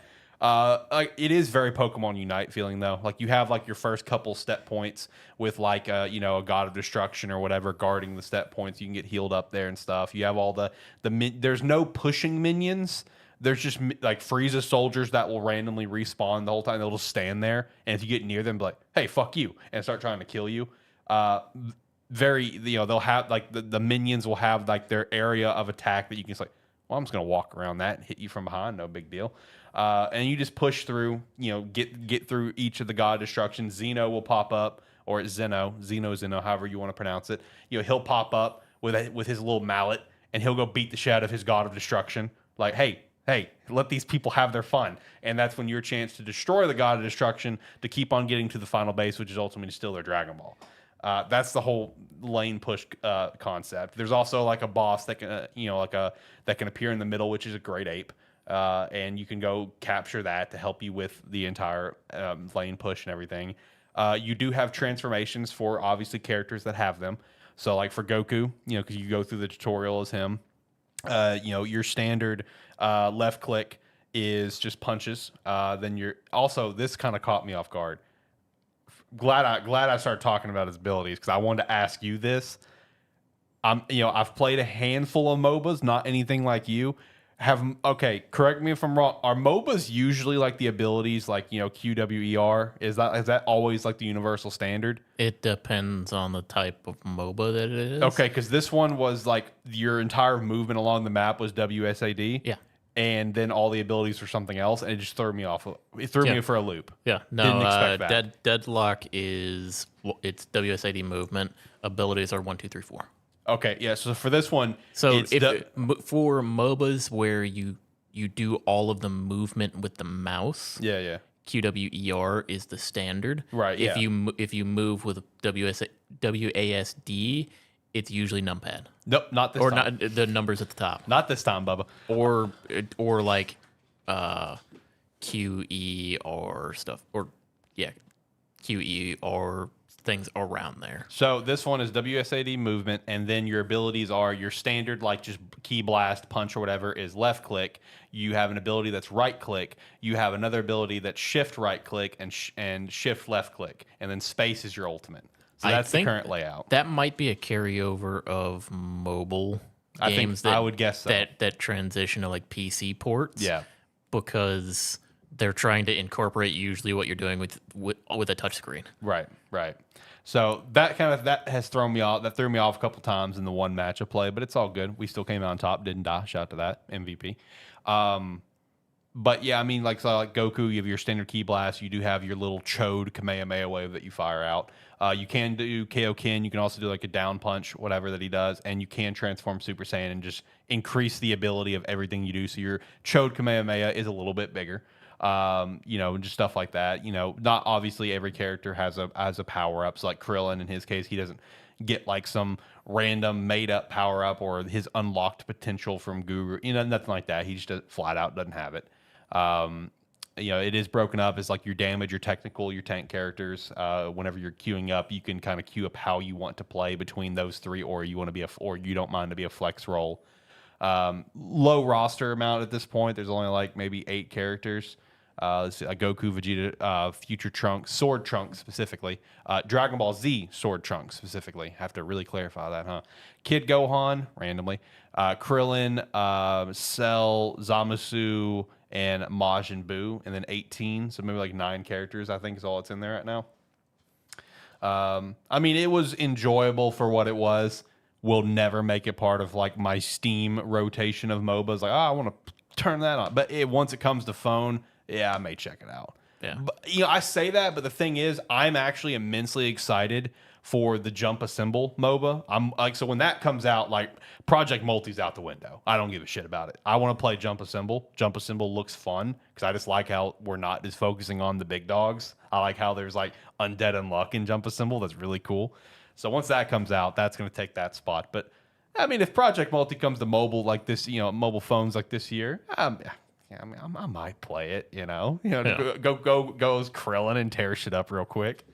Yeah. I do want to jump back to Deadlock real quick because there was one aspect that I forgot to mention that you reminded me of when you were talking about characters. The character selection, you pick your character, or essentially when you queue up, you have to select 3 different heroes. Mm-hmm. And so you pick 3 heroes that you have, that it'll give you one of those 3. Right. So you pick 3 that you want to play, and then you can assign them different priorities. So that's actually pretty cool. It essentially helps with queue times. Yeah, that's cool. So it's like, I want to play this character, but I wouldn't mind playing these 2. You can select that one and give them the highest priority so that you're more likely to get them. But if you're sitting in queue and it can't find you, like if me and 2 buddies are playing and we all have one character selected, or if we all have the characters on there, different priorities, it's going to just throw you into a game where it finds you the highest priority character that finds you a game quickly. That way you're not sitting in queue for 15 minutes because you want to play one specific character. Mm-hmm. It makes it where you can only play the character you want to most of the time. Right. But you will probably need to have a couple characters that you enjoy playing. Yeah. That's pretty cool they got it set up like that. I dig that. All right, let's shout out our other sponsor, Agent Inc. You can use the referral link down below. Pick up one of our 2 hats as well as one of our jerseys. Still got to update the jerseys. My bad. All right, it's going to happen. But you got the Sparky through the AniMan Plus jersey or just one of the hats. And we'd appreciate your support using the referral link down below. All right, let's start kind of running through Gamescom here. Did you watch it? Nope. Me either, actually. Yeah, did not watch this one. Have not gone back to watch it. So I thought you were watching it because you were messaging me about it. I was watching some things, but like I did not. I missed the entire first half of the show.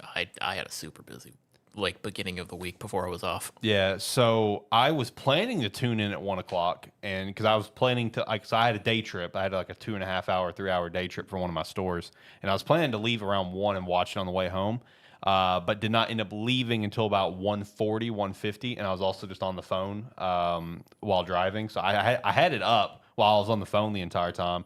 But yes, I couldn't hear anything, but I just kind of glanced over, like, oh, that looks neat. So I didn't really watch it. I just kind of followed up with the full review.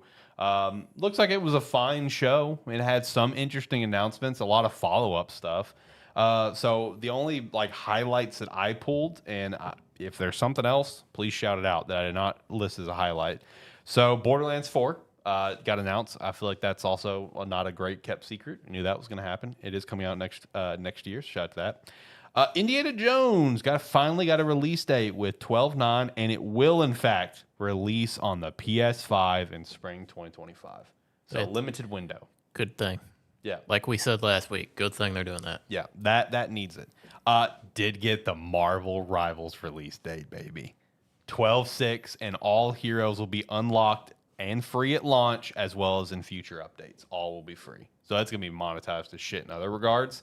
But just having the heroes free, like, and for like and all updates going forward, that's a big W, and that's gonna kill Overwatch. This is gonna be an Overwatch killer, I think. I really did think that. Okay. I do take umbrage with like saying such and such game is going to be a whatever killer, right? Because they never are. No, I know they never are, and I never. I let it go a lot of times. God, I hate that phrase. Yeah, no, that's one word. You should have told me that, and I'm going to say it all the time. You already do. I'm gonna really hammer it now. You already do, and it's one where a lot of times I let it go because I'm like, people are going to say what they're going to say, but it's like, if Overwatch isn't dead yet, you really think that? It's like people saying something's going to be a WoW killer. It's like, if it's not dead yet, do you really think it's dying? Right. Oh, I'm going to hammer the shit out of that now. Like I said, most of the time, it's not going to bother me. This is just one where I'm like, no.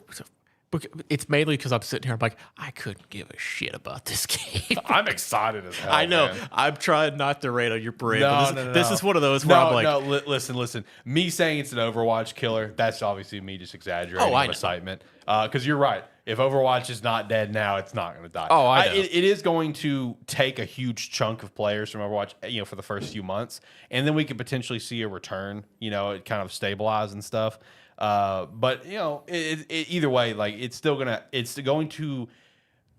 to cause massive damage in the hero shooter genre versus other titles that come out. That's the big thing. 100%. No, this is just one where it's like Overwatch killer, WoW killer. A lot of times I try to be positive about some of the stuff you guys are excited for. I'll sit over and be quiet. I'm like, I get it. People are excited about this game. And I know I just talked about like Deadlock and that for a while, but that's a MOBA, not a hero shooter. Right. There's a difference. But I'm like, fucking hero shooter, man. It's a hero shooter with a different skin. I'm excited, dude. This game looks great. You're gonna have a lot of fun with it, and I love that for you. Thanks, man. I don't give a shit. But you do give a shit about Monster Hunter Wilds, though. Yeah. A lot of that spider. game. That game is gonna be incredible. Yeah, that spider though, that was horrifying. Hated that. I know spiders aren't new to Monster Hunter by any means, but that thing looked terrifying. Was not a fan of that. Yeah, it's gonna be one where it's gonna suck the first time. Yeah, it's gonna suck the second time. 50th time, I'm not gonna care anymore. Right. You'll get over it eventually. Yeah. But yeah, no, Monster Hunter Wild looks incredible. Yeah. No, it's gonna be so good. Yeah, another look at the game. Not a Monster Hunter player myself, but game looked incredible. Oh yeah. Yeah. Now, John, you might want to watch. You might want to watch what you say about Monster Hunter. Last time I put up anything Monster Hunter on the channel, someone roasted the fuck out of you for not being able to remember all the weapon types. And I was like, that's such a nitpick thing to roast someone about, buddy. But whatever. Well, when I was talking about the weapon types for a game that we hadn't been told what all the weapons were yet. So it was you and Zach trying to, like, it was that brief little moment of you guys just trying to remind yourselves, okay, what was all the, oh yeah, it was this. And someone responded to the video saying, wow, true fans here can't even remember all the weapons. Like, bro, it's not that big of a deal. Never said I was a true fan. I started playing with Monster Hunter World. It's not that big of a deal, buddy. It's all right. Calm down. I like most of the world, started playing with Monster Hunter World. And I like have most of the world. Wow. I mean, Monster Hunter World is what took it. I know. Took it to mainstream. I'm aware. I'm very aware. It had a very large following, but it became incredibly popular with World, and that is where I came in, and that's where my knowledge comes from. Yep. There you go. The show also ended with a new Mafia game. Shout out to that. Mafia, the old country base in 1900 Sicily. So shout out to that. I bought the Mafia trilogy, have only played about 80% of the first one, and did enjoy it. It was a little rough, even though it was like the remake. Zach told me the original one was a lot worse. So gameplay-wise, it's a little rough, but I mean, I have interest in the Mafia trilogy, even though I have not completed 2 or 3 or even completed the first one. So I've got my eye on this. Mafia, the old country. Seems like an interesting concept. Then we had the full list of stuff. A couple things to kind of go through. Goat Sim, the first one, is getting a remaster. Cool, I guess. Got another look at the Persona 3 Reload episode, I guess, with some updates that there is going to be a challenge mode that will feature like Joker. And I believe I also saw the P4 Golden main character, I think will also be in that. So I guess shout out to that. Challenge mode coming. Dying Light, The Beast, new game there. Smaller scale game. It's like a 20-hour thing. Let's see, going through. Got an actual gameplay look at Batman Arkham Shadow. This is the VR game. Looked like a VR game, but looked actually like a damn good VR game. You know what I mean? Where I looked at that and I'm like, damn, I'd play that. That looks like a lot of fun. They're knocking it out of the park on that one. So shout out to that. Lost Records Bloom and Rage is one that I watched the trailer for. I thought was kind of interesting. Let's see. Civ 7 got its release date for like next year, I think is what it was. And then there was just a bunch of random little updates here and there. Yeah, I need to go back and actually watch this Dune Awakening trailer. Yeah, there was also some trailer for some new like farm sim that looks just like Animal Crossing. I know I saw a lot of people, a big fan of Cozy Games, get really excited for how that looked. So I forgot the name of it. I don't even think the name's on this list. This is not the full list by any means. My bad. No. But it was a very long show. That was an aggressively long show. I mean, that was like summer, Games Fest, like level long. And I'm just like, bro, it's Gamescom. Let's cool down a little bit, buddy. But I mean, it was overall a fun show. I mean, I had some cool stuff that come out of it for sure. Marvel Rivals, Overwatch Killer. It's gonna be great. Can't wait. All right, John, you have any thoughts on Gamescom? Anything you want to shout out? Not particularly. I will say. I mean, it seems like more notable stuff got showed off or revealed than usual. Yeah, for Gamescom. Yeah, I agree. So kind of interesting in a time frame where now we don't have an E3 or that anymore. Yeah. It's kind of just been taken over. It is funny to see Gamescom get more attention. Right. It also got attention in another way. I saw a really interesting trend on Twitter around Gamescom where apparently at Gamescom, if you want to book a trailer, it's going to cost you at least $100,000. Is the minimum price. So shout out to that. So I saw a ton of developers, fairly medium sized, I think maybe one larger one, and a bunch of indie devs all just continue a trend of Gamescom trailers cost $100K. So here's a trailer, and posting their own trailer on Twitter, and everyone would just keep quote tweeting and quote tweeting and quote tweeting it. So shout out to that trend. Saw a lot of pretty cool game trailers that way, because no one wants to pay $100,000, to go be at Jeff Keighley's show. So shout out to that, I guess. But I think beyond that, you got anything else? Now we can start going through the weekly wrap up. I don't think so. Okay. Well, this is a long show, so let's start going through the weekly wrap up. Kicking things off with Concord. Concord is with it being a first party Sony game, this feels like a historic failure. Legitimately, it does. Like, we knew it was bad. We knew it looked bad. I played the open beta. There was nothing impressive about the game to me. Like, this game just spelled this game's going to fail, right? The writing was on the wall. But this is, like, historically bad stuff, right? All right. So, as of this morning, the peak on Steam, which I do think it went up a little bit, was 697 was the all-time peak on Steam. Now, there's no talk of, I haven't seen any PlayStation counts, but I imagine they're also just as fucking bad. 69 on Metacritic with only 5 review scores, all on PS5. At one point, Diddy Kong fucking Racing had more live viewers on Twitch than Concord. The game was apparently in development for 8 years, and Gollum has got has a higher all-time peak on Steam than Concord. Fucking Gollum, one of the worst games of 2023 and one of the worst games ever created, with like a 24 on Metacritic. Like, Concord, this is a game that's going to cost a lot of people their job. Like, up front, like devs and shit, they're gone. Like, they're gone. Like, now, even though we're only a few days in launch, I feel like PlayStation needs to go ahead and just call this it. Is launched? Yeah, no, this is I thought this was beta. No, this is the full launch of the game. Yeah, this makes it funnier, doesn't it? This is not beta, my friend. This is full launch. It is. It is what it is. No, the only people who thought this game was going to succeed, I think, are Sony. Right. For whatever reason. Look, like I said in my little review that I did of when I tried, this feels like a game that wants to be a different game. Like, you can just, there's so much push around the narrative, but there's no narrative. Everything they told us about this game, every trailer that they made for the game told you it was going to be a different game. Yeah. And then it wasn't until they showed gameplay for it that everybody went, oh, it's a hero shooter. Yeah. Everybody else thought it was going to be like some sort of adventure game. And look, I'm going to stand by this up front. It's not a terrible game. It's just there's nothing special about it, right? Like, there's nothing that me playing that beta made me feel like, okay, I have to play more of this. It was a fine game. The game, like, look, I'm not hating on the gameplay. It's just there was nothing outstanding about it that makes me want to spend $40 for this. Like, if this was free to play, I think that this game would have a legitimate chance to at least have a community. It wouldn't blow up, it wouldn't have amazing, groundbreaking numbers, but it'd at least have a community, that it could build on for maybe a year or two before Sony says, yep, that's too little a player count, get out. Now I'm just wondering, is this thing going to die in like record time, like that one Square game that had 2 players playing at a time? I don't even remember the name of the game. Babylon Fall. Yeah, is this going to have like a record turnaround time like Babylon Fall where they pull the plug on it in like 3 months? Because I feel like they probably need to. Go ahead and cut your losses.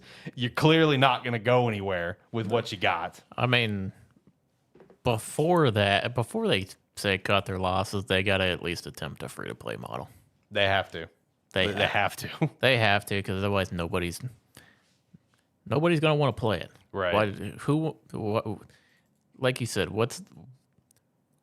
what is there that makes your game something people should jump into? It's a generic hero shooter. We got plenty of those right now. So figure it out. What's going to be funny is like literally like if when less than a month they go free to play, because at that point they're cutting their losses. Like, you can't keep this thing up at a $40 price tag. How do you spend 8 years developing a hero shooter? Also a great question. I'm convinced this was supposed to be another game, and they were just like, nope, let's turn it into a hero shooter. Because, like, I mean, what other type of game like this in this genre, right?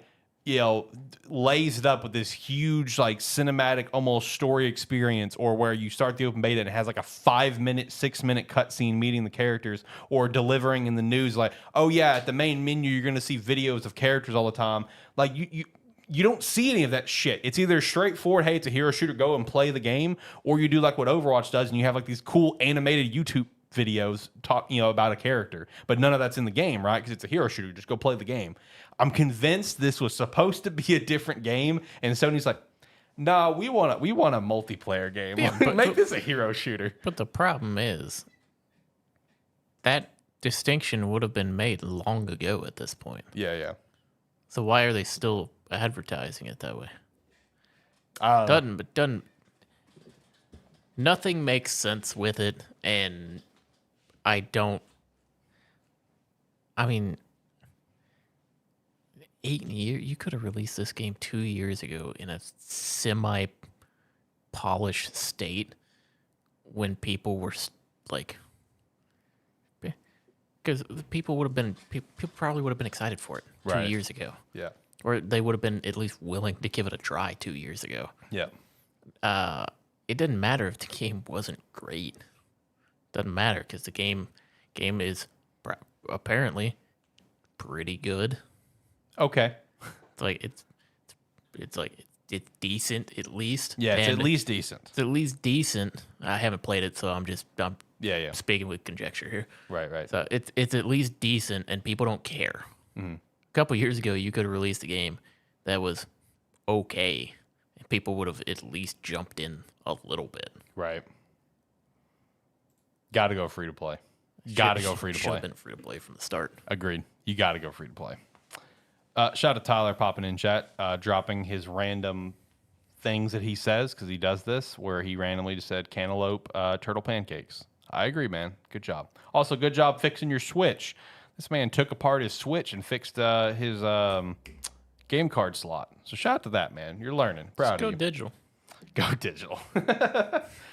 All right, let's see. Next thing I had was apparently Avowed is confirmed to run at 30 FPS instead of 60. Obsidian says it's a first-person single-player game. You don't need 60 frames. That allows us to get a lot juicier with visual effects, lighting, all that other stuff. That sounds so lazy. I agree. I think that's a dumb fucking take. That is just. I think that's a really dumb fucking take. All that is that is an excuse to go, we couldn't figure it out. Yeah. No, I'm not a fan of that. We didn't know how to do it.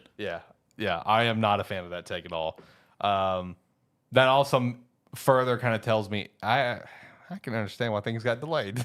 I can get why things got delayed. Yeah, you were probably pushed to get 60 frames, and then because you probably told them you could do it, and then you come back to go, oh, we don't know how. Yeah, and we're still not gonna get it. They've already confirmed it's going to be locked at 30. Yeah, it's like we don't know how, so lock it at 30. Yeah, whatever. Man. We'll come up with an excuse. Don't worry. Yeah, and that's their excuse. So shout out. Also, I wanted to shout this out because I thought it was pretty interesting because it also kind of ties to Black Myth. Apparently, the Suicide Squad dev says, "I wish the Series S never existed, man." When talking about optimizing for the console. Okay. Ongoing topic for a long time with us. I'm in two minds on this All because right, let's hear it. Fair enough. Yes. That's not the problem with your game. That's so true though. Oh my god, it's that's true. Fair enough. That's not why people didn't like your game. Right. Yeah, people didn't like your game because it was a repetitive do the same thing over and over again, not much to do. But that is fair though, because we've seen that time and time again. Because honestly, that's why I'm convinced that Black Myth's not coming out to the Xbox for a while. I don't know how from experiencing performance issues on the PS5, I don't know how that thing's going to run on Xbox Series S. Baldur's Gate 3 can do it. So I know it's not as action oriented as Black Myth, but Baldur's Gate 3 is a big game. It's a big game, but it's also comprised in loading screens of going to specific areas for stuff. This is just a big open game. I will say Baldur's Gate 3 does struggle on the Series S because I bought it for Christina because her PC went to shit recently and she had to kind of get some stuff taken care of. It's good now. So I got it for her for Xbox so she could still keep playing. And it worked fine, but there was some noticeable performance stuff. Because even whenever I got it for her, she's just she's super excited. She's like, you think it's going to run well? I'm like, we'll see. She's like, what do you mean we'll see? I'm like, we'll see. But I will say,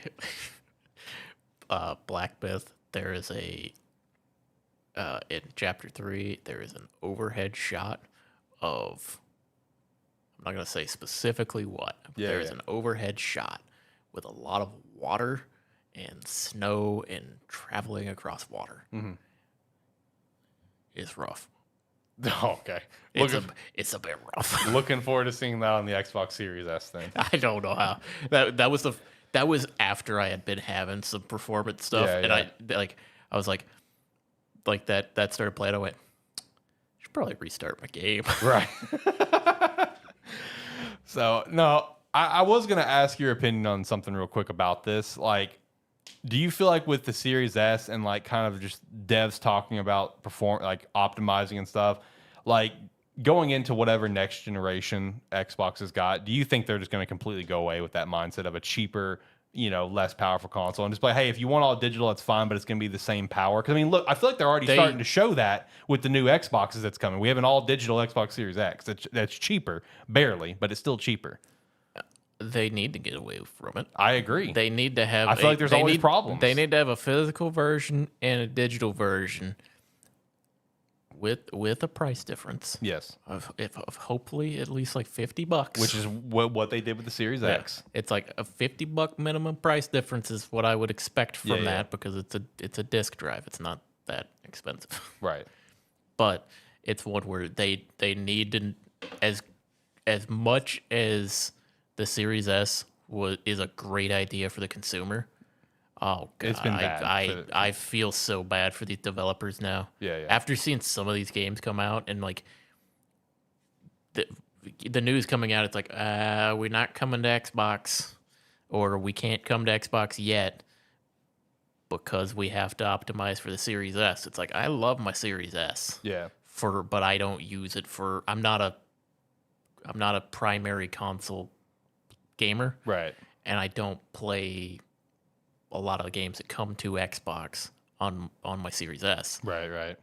But if I were someone who was playing like that or playing those games, I'd be frustrated because you're not getting a lot of these games coming out, at least not in a timely manner, because the Series S can't handle it. Yeah, because honestly, I wouldn't be surprised. I mean, with obviously August, I would be shocked if we saw Black Myth before the end of the year. It's gonna be next year. Yeah.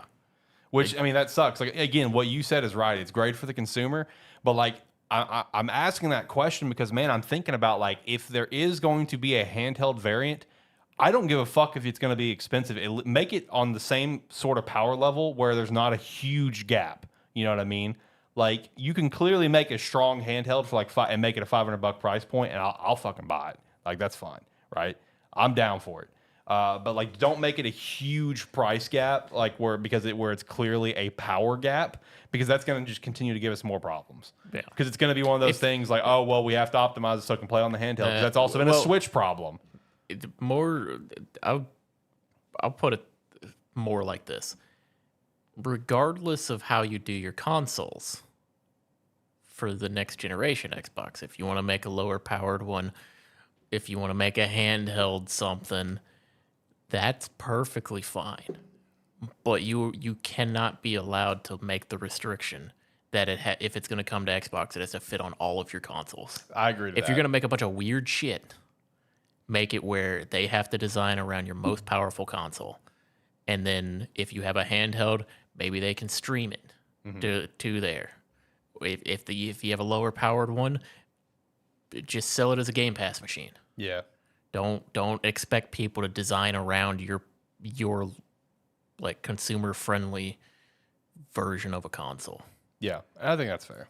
It's like because it's just caused problems. The Series S should have been sent out and been like, you can play Game Pass games, but you won't be able to play everything on it. Yeah, or some stuff just won't be able to come to it. I mean, I get why they didn't want to do that because they're attempted. Yeah. Making a lower price point. Now they should know, okay, we can't do that again. Yeah, and I think that tells with the all-digital Xbox Series X coming out this year. Like, I think that tells. Which, speaking of, those are up for pre-order right now. You can get the Xbox Series S 1 terabyte at $349, so we're still doing that. But we do have the Xbox Series X 1 terabyte digital for $449, and the Xbox Series X 2 terabyte Galaxy Black Edition for $600. All these up for pre-order right now. Shout out to that. Also, shout out to this. Backyard sports are officially coming back, and this man spoke it into fucking existence. You're welcome. What the fuck, John? What a call. What a pull out of your ass at like the end of the conversation of, it'd be pretty cool. Backyard sports. I get a couple wins a year. And this is one of them. I get a couple wins. Last year was Starfield. Yeah, true. This year it's backyard sports. That Starfield TikTok is still our most viewed TikTok. Oh man, that's funny. Shout out to Backyard Sports coming back. Speaking of Starfield Shattered Space is releasing next month, and I think available now. You have the Rev, which is like the car, whatever. Yeah, I think vehicles are in, but the actual DLC is coming. There's also some new TV series that's coming to Prime Video called Secret Level. It's an animated anthology series. I thought it was funny that Concord's on the list. Really trying to push Concord here. But the game's feature will be Armored Core, which will star Keanu Reeves in the Armored Core portion of it. So shout out to that. Concord, Crossfire, D&D, Exodus, Honor of Kings, Mega Man, New World, Pac-Man, PlayStation, various titles, including God of War, Ghost of Tsushima, I think Horizon, and there was another one they advertised. Sifu, Spelunky, Other Worlds, Unreal Tournament. Shout out to that, man. And Warhammer. So shout out to that. Like, honestly, I don't know what this is, but I'm going to watch it. You know the one that for some reason I look at it and I'm like, this is the odd one out. Huh? Fucking Sifu. How does Sifu get in this list? How does Concord get into this list? I mean, I know it's new. Yeah, it's new. They're trying to push it. I mean, that I makes get that, sense. But it's like of everything on this list, it's like it's well respected titles from like history. Then Sifu. And then like Sifu was well respected. It's well received. But who talks about Sifu? Right, especially at this point. Sifu's a very fun game, though. Yeah, it's like I said, it's like people love that game, but it was a small community that was outspoken about it. Now it's like, look at that. Shout out. Interesting list, though. I'll check this out when it comes out. Last piece of news that I had is Emio the Smiling Man, which is the Famicom Detective Club. They are releasing chapter demos that you can play. So chapter 1 and 2 have now been released, and chapter 3 will be out here in the next few days, and the game is coming out into next week. Progress can be carried over as well. This is just a chance to kind of try the game out, which I think is a good move since they haven't had a new Famicom Detective Club, obviously, in like 30 damn years. They remastered the first 2 on Switch. And you do not need to play the first 2 to play this one. They're all standalone titles, all standalone cases. So I actually want to try out the demo because I am interested in this game. It seems neat. I'm all about killer stuff. Like, it's just cool. So I'll probably download that and play it this week, and maybe talk about it next week. We'll see. That's it for the news, though, that I have. Do you have any news? No. All right. Well, last thing then is Gamesthetic Game of the Week, which I believe is on you. Okay, Gamesthetic Game of the Week. I don't believe I've talked about this yet. I've talked about it a few times on the show just generically over the years. Biomutant. Ooh, that's a good one. That's a good one. Biomutant it came out, I don't remember, like 2019? Was it 2019? 2021? 2020, I thought. 2020? Somewhere in that range. I don't know exactly. It's kind of like a little open-ish world RPG type game where you play as a little, I don't remember exactly, little furry creature. You make your own little biomutant. It's your main character. The gimmick of the game is like altering your body with like altering the DNA of your body essentially to gain mutations to improve with combat and exploration and things like that. There's a weapon crafting system. Overall, it's a fairly basic game. It's not over the top. It's not over the top. No. It wasn't the most well received game when it came out. Yeah, it was very average. Yeah, it's. But to me, for the time that it came out, I was the outspoken person for the game. Yeah. Because at the time it came out, it was exactly what I wanted. Yeah. No. It is a very cute, kind of fun run around exploration type game with collectibles. Like I said, a weapon crafting system. Nothing too serious. And playing through it, there's some boss fights and things like that, but nothing too challenging. It's basically just go around it's like kind of follow the story, follow the missions to take over and conquer like different factions to gain more weapons and armors and things like that and eventually get through the end of the game. There's nothing Nothing too deep, nothing too crazy. It's just a very enjoyable, fun, kind of cute game to play. Yeah, no, it is actually pretty solid, and you can get it for a pretty solid sale most of the time too, especially since they ported it over to Switch and everything. Yeah. I mean, pick it up on the Switch, man. Play the thing on the go. It's usually pretty cheap. Yeah. I recommend, like, if you've seen it and thought it looked good, but you've never heard anything good about it, I will always speak highly of this game. He's gonna be the one to tell you the good. I will always speak highly of the game. Is it the best game in the world? No. But it's fun. When it came out, everybody else was giving it like a 6 out of 10. I gave it like a 9. Yeah. No, it's fun for what it is. It was exactly what I wanted it. Right. So, shout out to that, man. Shout out to Biomutant. Very fun game. You can get it on sale. Like I said, it is ported over to Switch. So, honestly, I think it'd be a pretty solid pickup for your Switch collection if you haven't played it. All right, with that said, let's get the fuck out of here. It's been a long show. All right, last thoughts. All right, like, comment, subscribe. Everything helps. If you've played any of Black Myth Wukong, leave a comment down below on whether you're enjoying it or if you've ran into your own problems with the game. Just kind of general overall opinions. And if you like what you saw here with us today, we do these live streams every Saturday, about 6 p.m. Central Time, so come check us out then. And you can also check us out at our other new show, a Terrible Wrestling Show. Our next episode should be coming out next Saturday. Bash in Berlin is next Saturday, of course, so we'll be recording an episode on Thursday. So shout out to that. If you're into wrestling and you'll listen to that, you can also check it out at our Discord, as well as our Patreon if you want to support the brand further. Like, comment, subscribing just helps a lot, so you don't feel pressured to check out the Patreon. But if you want to, we'd greatly appreciate it. And again, thank you for everyone who's checked out that weird controllers video. I've greatly appreciated just the feedback and the comments. It's been really fun, really cool comments. All right, but that's it. Until next time, guys, have a good one. Bye.